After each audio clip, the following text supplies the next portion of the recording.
Hello, I'm Don Vieth of the CoSIDA Academic All-America Committee. I'm joined today by Levi Wyrick of Pittsburg State University, the Academic All-American of the Year for Division II NCAA track and field. He just finished his redshirt senior season with a 4.0, pursuing a master's degree.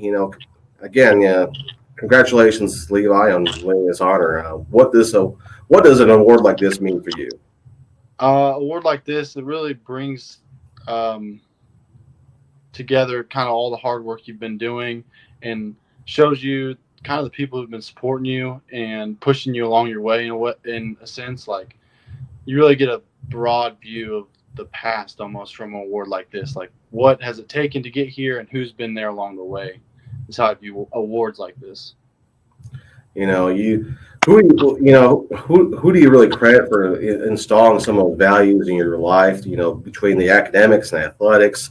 Division two. They always they always preach that there's kind of finding that life in the balance between finding your academic role and your athletic role. Yeah, yeah. So I guess my values would really come. I'm a Christian guy. My dad really pushed working your hardest, doing your best all the time, and my family has always been a support there.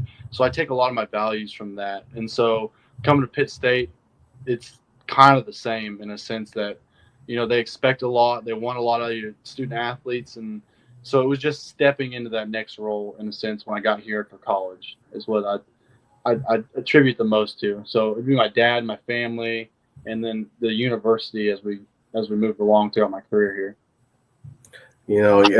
At Pitt, you are a 5-year member of the football program, so it's always a daunting task to kind of find a role in playing in two different sports. So how do you kind of find the time to balance out, playing football and then going in track and field? Mm-hmm. The hardest thing would be when you're with one sport, you feel like you're missing out on the other, and when you're with the other sport, you feel like you're missing out on the fall sport or the spring sport. And so the biggest thing would be the relationship with the guys in either sport. And so when you step back into that realm, it was like you were never even gone. And it's a lot of work, and it takes a lot of work, but when you're tired or you don't want to do it anymore, you just think about, those guys support me and they want me to do good and they want me to succeed. And when I succeed, they'll be better. And that's the biggest thing is the relationship with your closest your closest team members. You're never not at home with either team. Do any of your teammates kind of ask you why you do two sports, or what kind of set you down that pathway, I guess, to do two? Yeah, you get called like, man, you're kind of, why are you doing this? It's just I spend a lot of time.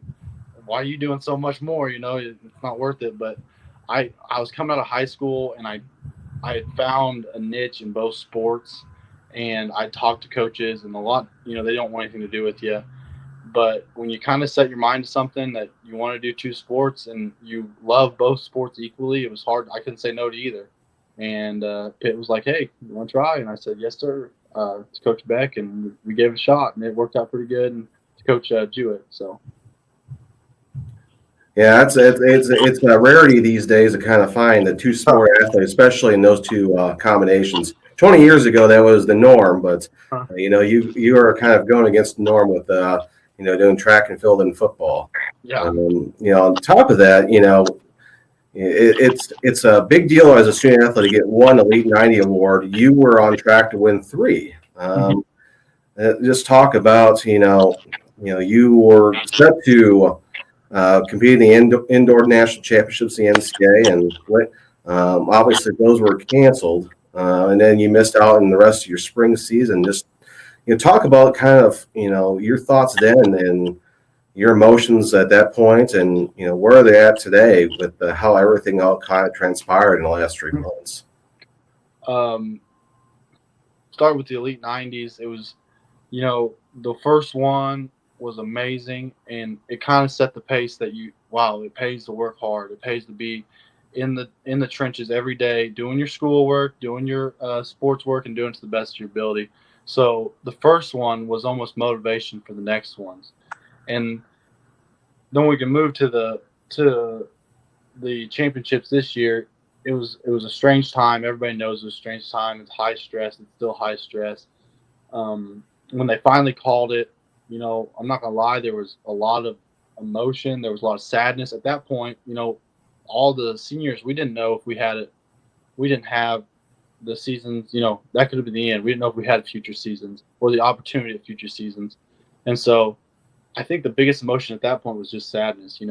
Something you worked so hard, you put so many hours into, is taken away, and you really no one's fault.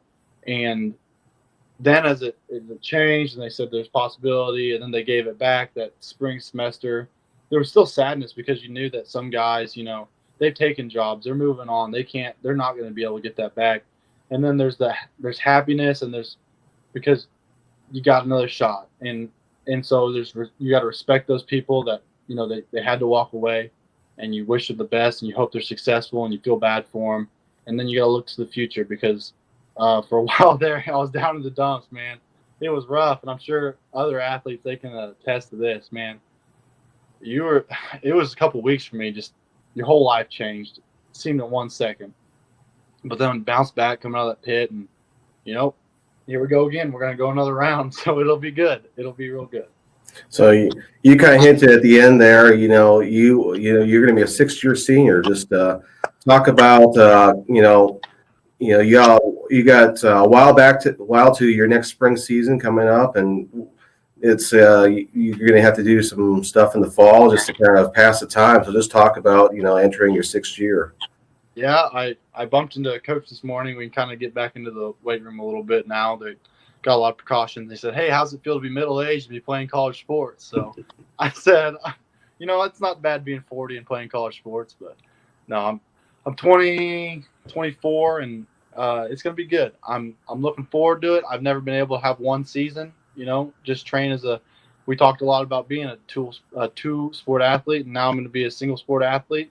So maybe get a focus on the hammer and the discus and the shot put a little bit more, and try to really perfect those skills moving forward. All the years you've had at Pitt so far, is there anything you want to share, like any key moments or any sort of big things that you'd like to highlight? Mm-hmm. In football, the highlights really, that first sack's always a big one that sticks out in my mind. It sends chills on my spine just thinking about it. And then the sacks after that, and we beat Northwest I think it'd be my junior year. That was a big deal. They were a great football team. They had a long winning streak, and we put together a good game plan, got the job done. So that sticks out. And then for track and field, there was any conference championship. I'm looking at my MIAA conference championships. It's even hard to pick one out because the MIAA, we show up, we bring intensity to that meet, and it's hard to not get caught in the hype almost. It's so hype. And so any conference, and then the first national track meet where I got to go to in Charlotte, you really put it all on perspective too. So looking 5 years down the road in a crystal ball, where do you see yourself? I'd love to be teaching school somewhere, finding a role on a coaching staff, have some throwers I'm working with, and then on the side, I'd like to have family maybe, and I love livestock and stuff like that. So maybe own some livestock and be living in the country somewhere, living the dream. Oh, that's awesome. Thanks again for spending some time with me today. And once again, on behalf of the CoSIDA Academic All-American Committee, congratulations on being this year's Academic All-American of the Year in Division II track and field. Thank you very much. I appreciate the interview.